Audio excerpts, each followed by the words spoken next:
Right now, it is the Executive Vice President of your Dallas Cowboys, Stephen Jones. Good afternoon, sir.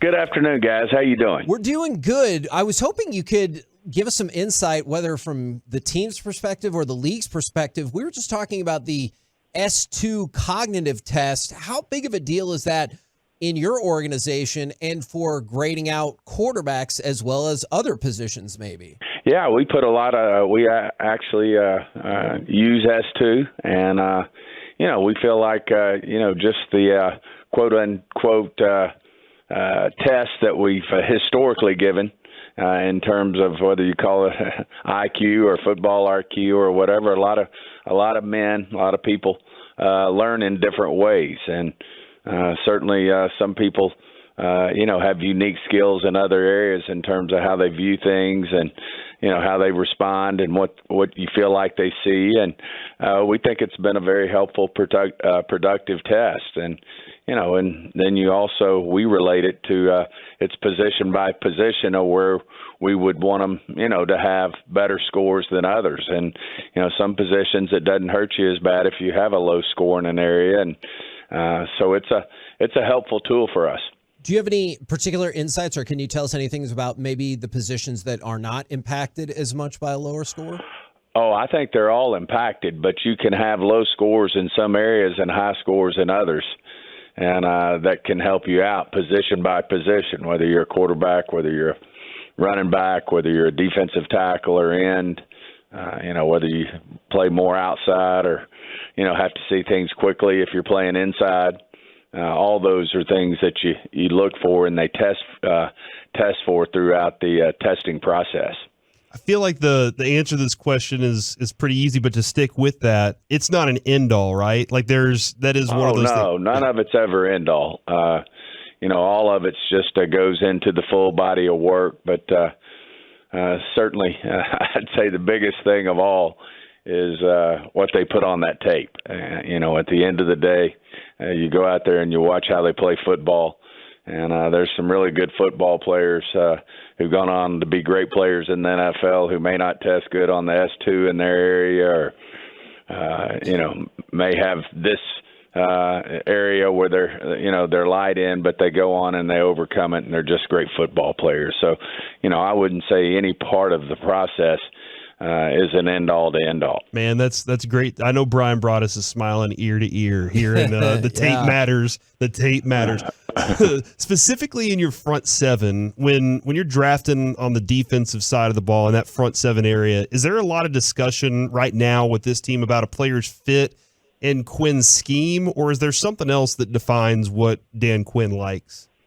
No, I think it's, everybody, there's different players who fit, there's different schemes. And what may not be a fit in our scheme and we may not have on our draft board may be a player that's in somebody else's, second, third, fourth round. And they would be in our second, third, or fourth round too if we were running a different scheme. And Rod Marinelli ran a different scheme than Dan. Mm-hmm. And even though Dan started out in Seattle with a lot of similar philosophies, to what Rod did when he was in Seattle. But, these guys evolve, and certainly Dan did. I know, we were out talking to Shanahan, or one of Shanahan's friends in the media, and of course, he had worked with Dan there in Atlanta. And they were saying, well, that'll be helpful that you know Dan well, and maybe it'll be helpful to Dan. Well, Shannon said it may be helpful to Dan, but what he did in Atlanta is no help to me because he's totally evolved. Mm-hmm. So, these guys evolve, and you have to evolve in our game today because these quarterbacks and these coaches are so smart. I mean, they see things on tape, and they start to recognize it well. And if you don't you don't continue to evolve and change, that can mean week to week, then you have to, keep these quarterbacks on top of their toes because, one, they're so good, and two, they're coached so well, that you have to continue to give them challenges in terms of, how you stop these guys.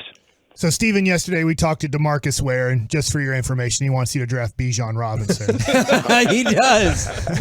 Well, Bijan Robinson's one hell of a football player. I know that. He's obviously the best running back in the draft, I think, probably consensus, if you will, but just a special player. So I don't blame DeMarcus for being on the Bijan train. So how much does, let's say, your current players, whether it's Dak or CeeDee Lamb or Micah Parsons, kind of your stars that you're building around, how much do they call you up or text you about a certain player they really like in this draft? You know, they don't call me up. I would say in general, most guys are pretty good like that. Now, I think obviously some of them are talking. And by the way, and a lot of times we'll call up a player, Damone Clark, and say, tell us about these 3 or 4 LSU guys you played defense with. And what were they like? And would you want them to be your teammate again? And, just general questions like that. So a lot of times they're a great, source in terms of especially the guys who just came out and played with some of these guys. They're a great source to, say, hey, what were they like as a teammate? Would you want them back? Would you want to play with them? Those are all important things. And, you take that into an account as well, because most of the time it's hard for these young men not to root for former teammates, things of that nature. But it can be very useful and helpful. But, I wouldn't say that Dak's knocking down Will's door, or my door, or Jerry's door, McCarthy's door, saying, hey, take this guy. If he's asked, he'd certainly give an opinion. But that's, like we said, we have a lot of things that go into the mix before you come up ultimately with a final grade and a consensus of where this guy would fit on our team. Well, to add to that, does Dak maybe slide a wish list across after the season and say, hey, maybe this? Well, the quarterback obviously has a great feel for your team. Mm-hmm. And, he might talk in general. Here it'd be great if we could, add some help in this area or that area. But he's, in general, most of these players don't volunteer it. You usually have to go to them, and that's inclusive of Dak, and just say, hey, what do you think if we were, thinking about a Cooks? How do you think he'd help our football team? And he'd have an opinion on that if you were to ask him. Now, we heard the rumblings last night, not particularly surprising, but I was hoping you could confirm, did you guys, in fact, go ahead and exercise CeeDee Lamb's 5th-year option? Yes, we did, and certainly, it's that's just a part of the process. Our goal is CeeDee's just been outstanding for us. Played the position at a high level, and certainly a guy that we have targeted that we want to be around here for a second contract and many years to come. And then on Terrence Steele front, did he go ahead and sign his restricted tender? And how's he doing in the return from injury progress-wise?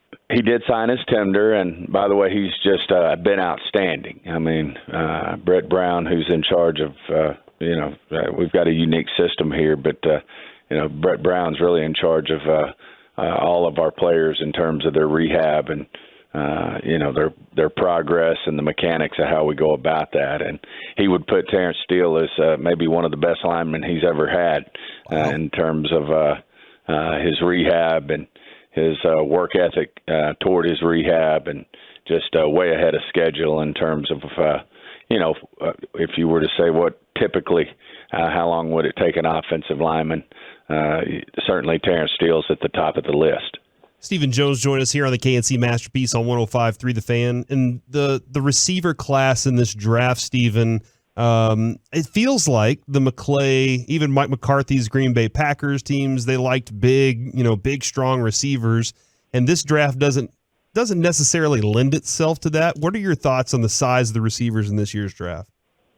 Well, I mean, obviously we got one local player at TCU who defies what you just said. Yep. I mean, he's a big, strong, physical receiver. But, they do come in all shapes and sizes. Obviously, in our league, over the course of time, bigger, longer, stronger, faster is better. But there's obviously a lot of great football players that are really, really fast, really, really quick at receiver, who make huge differences. I mean, Tyreek Hill's not necessarily a long receiver, but he makes as many big plays as anyone I've ever seen in this league. So certainly there's some guys who aren't necessarily the longest or the biggest, but make plays in other ways that are very productive. Certainly we just signed a guy who's been productive year in and year out, a perennial 1,000-yard receiver in Brandon Cooks, who's, certainly when he walks in the locker room is not going to, probably necessarily fit what you just said, which is big, long, and strong. Yeah. Does a soft tissue injury kind of guy, like we talk about this, Kevin, a lot, Jackson Smith and Jigba, does stuff like that scare you away for a player? It all goes into the evaluation. Some guys, because a guy's had a hamstring, it doesn't scare you away. Now, if a guy's, played in college for 4 years and never finished a season because of a hamstring, then that becomes a red flag. If a guy, has had a concussion, and missed big parts of the season for 3 years running, then that becomes, a bigger red flag. Can you work through it? Do you talk through it? Of course you do. One of the things I really enjoy about talking with you and Jerry is y'all give us big picture, like league-wide information as well. That's fascinating. Today, the NFL suspended 5 players for gambling. And so I was just kind of curious, how does the NFL continue to embrace gambling while also being cautious and making sure that you don't lose like a wave of players to these suspensions? Well, let's start with this. I know no details about the suspensions other than it flashed across my phone, so it would be very unfair for me to comment on any detail of the suspension, those type of things. Certainly, when you are involved in, and as the league is in sports gambling, you certainly, you want the integrity to be through the roof, and certainly, as part of playing in this league, part of being an owner, a manager, an employee for an NFL football team. When it comes to, I know where we come down on sports gambling, then that becomes, that becomes where the red line gets real bright. And but like I said, it'd be very unfair for me to comment because I know nothing about these latest suspensions. But certainly when you do have sports gambling involved, then it's always been an issue that it's part of what you give up when you play in the NFL. Certainly when you play college football, you can't be involved in sports books, sports gambling, things of that nature. And that's regardless of if it's at the facility, at your house, wherever. You cannot sports gamble if you're in the NFL. That's it. Okay. That's what I was curious about. Thank you. But you can walk through like a casino. Like Steven can walk through the casino and say, I'm going to throw this blackjack down real quick. Oh, yeah. I think that's certainly my didn't just read the rule book here right before I got on this radio show, but yes, it's my understanding that you can certainly walk in a casino. You cannot walk in a sports book. Okay. All right. That's a lot more clarity. Appreciate that. You have Micah and Fowler and DeMarcus and Dorrance. Let's say you have a Nolan Smith sitting there in this draft. Would you want to add more to this current pass rush? It goes back to, and certainly this has nothing to do with a specific player. This is a position, just in general, philosophy of ours is that's where you always do well, picking the very best player on your board. And you just, from contracts that'll be coming up, injuries, all the things that are not foreseen, to pass on a player if you're sitting there picking and he's the best player on your board by a long shot, then I think that's where you can make your biggest mistakes. I don't think you say, boy, we've got, 5 safeties that we love. Boy, we got, 6 pass rushers that we're really like on our football team. So, we're just not even going to grade the pass rushers this year because we don't need one. That's just not how this works. And, boy, if we see a pass rusher that we think's unique, that can really bring value to the table. Drafting young guys who are going to be, going to be around for 4 years, 5 years.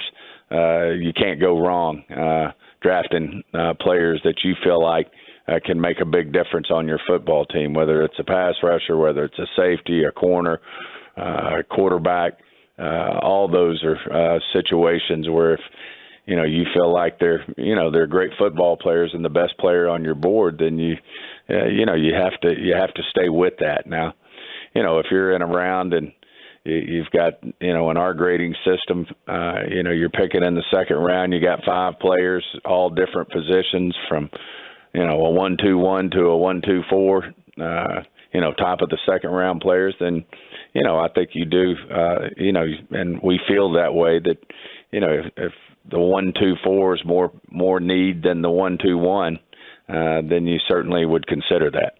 The last thing I'm curious about, especially since we'll still get to talk with you next week leading into the draft, which is great, is the NFLPA president posted up a letter, again, releasing this study that says that grass fields are shown statistically to be safer than the artificial turf fields. I'm curious, did you read the letter? Have you seen the study? And do you have general thoughts about that as they want to push for all grass fields?